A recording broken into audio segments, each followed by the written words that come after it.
गीता 5वें अध्याय का 8वां और 9वां श्लोक भगवान श्री कृष्ण कह रहे हैं, नैव किंचित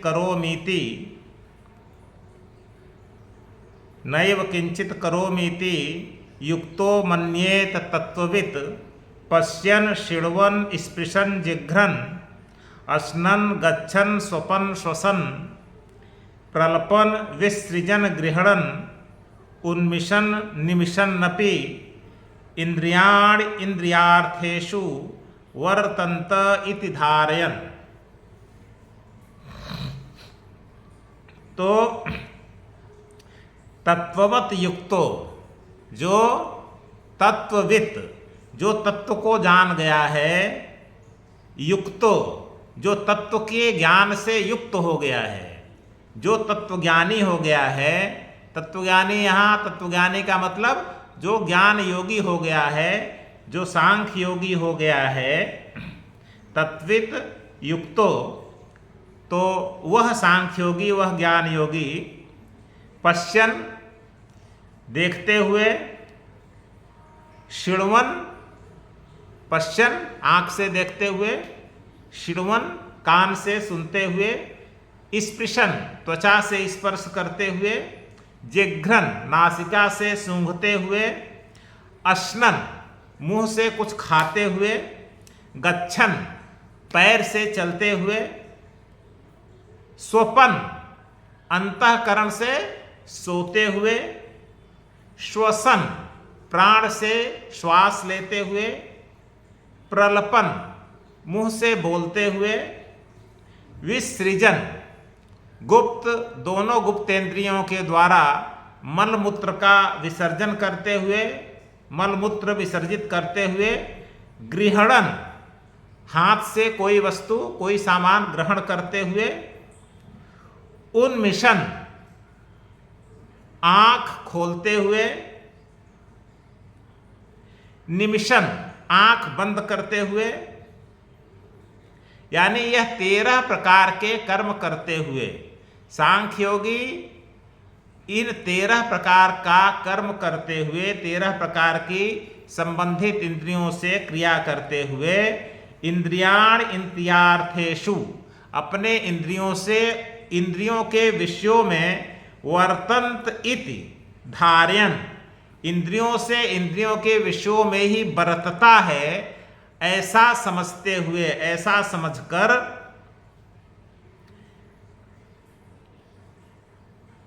किंचित करोमि, किंचित न एव करोमि, मैं कुछ भी नहीं करता हूं। मतलब इन सारे इंद्रियों से अपना अपना कार्य करते हुए वह सांख्य योगी अपने को क्या समझता है कि नैव न एव किंचित करोमि, अहम न एव अहम किंचित न एव करो, मैं कुछ भी नहीं कर रहा हूं, इति मन्येत, ऐसा मानता है। इसका मतलब सांख्य योगी की पहचान क्या है?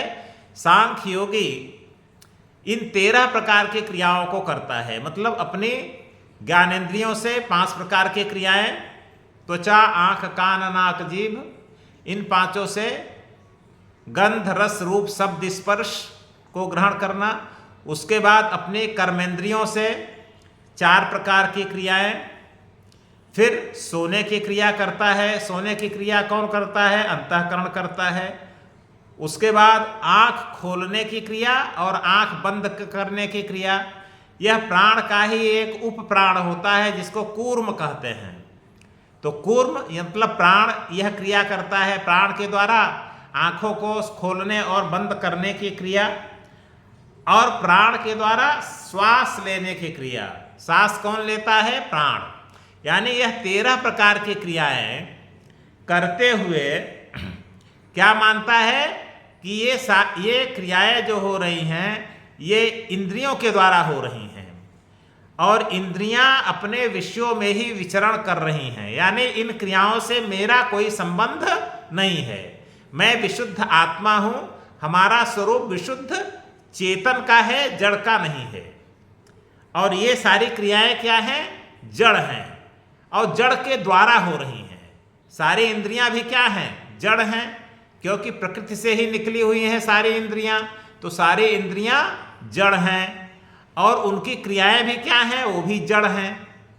तो जड़ के द्वारा जड़ की क्रिया हो रही है, और मैं चूंकि चेतन सत्ता हूं, मैं आत्मा हूं, मेरे द्वारा ये सब क्रियाएं नहीं हो रही हैं। तो इस शरीर के अंदर रहते हुए वह चेतन सत्ता, वह सर्वोच्च चेतन सत्ता सबको तो प्रकाशित करती है, सबकी प्रकाशक है, लेकिन क्रिया वो वास्तव में कोई नहीं करती है। तो जो सांख्य योगी की पहचान ये है कि सारी क्रियाएं होते हुए वह यह मान लेता है, वह यह मानता है कि ये सारी क्रियाएं मैं नहीं कर रहा हूं, बल्कि ये क्रियाएं कौन कर रहा है, मेरी इंद्रियां कर रही हैं। यानी जैसे गुणा गुणेश वर्तन्ते इति मत्वा न सज्जते, एक जगह गीता में आया है यह वाक्य कि गुण ही गुणों में बरतते हैं। तो इंद्रियां भी क्या हैं, गुण किससे निकला है, प्रकृति से गुण निकलता है और गुणों से ही इंद्रियां निकलती हैं। तो गुण तो वास्तव में इंद्रियों में गुण ही है, और इंद्रियों का जो कार्य है वो भी गुण ही है। तो सब गुण ही गुण में बरत रहे हैं, इनसे आत्मा का कुछ लेना देना नहीं है। तो असली सांख्य योगी वास्तव में सारा कार्य करते हुए भी कोई कार्य नहीं करता है, किसी भी कार्य में वह लिप्त नहीं होता है। तो इसके पहले भगवान कृष्ण ने कर्मयोगी के बारे में बताया था। कर्मयोगी वास्तव में कोई कार्य नहीं करता है, क्योंकि वहाँ पर सारा कार्य दूसरों के लिए होता है, अपने लिए कोई कार्य होता ही नहीं है। यहाँ पर सांख्य योगी के बारे में बताया कि 13 प्रकार के कार्य बताया कि 13 प्रकार के कार्य ये इंद्रियां करती हैं, वास्तव में आत्मा कोई कार्य नहीं करती है। अभी इसके बाद वाले श्लोक में भक्ति योगी के बारे में बताया जाएगा कि भक्ति योगी भी वास्तव में वो भी कोई कार्य नहीं करता है। तो न कर्मयोगी कोई कार्य करता है, न सांख्य योगी कोई कार्य करता है, न तो भक्ति योगी कोई कार्य करता है। यहाँ पर इन दोनों श्लोकों में सांख्य योगी के बारे में बताया गया है कि ये 13 प्रकार के कार्य इंद्रियां करती हैं।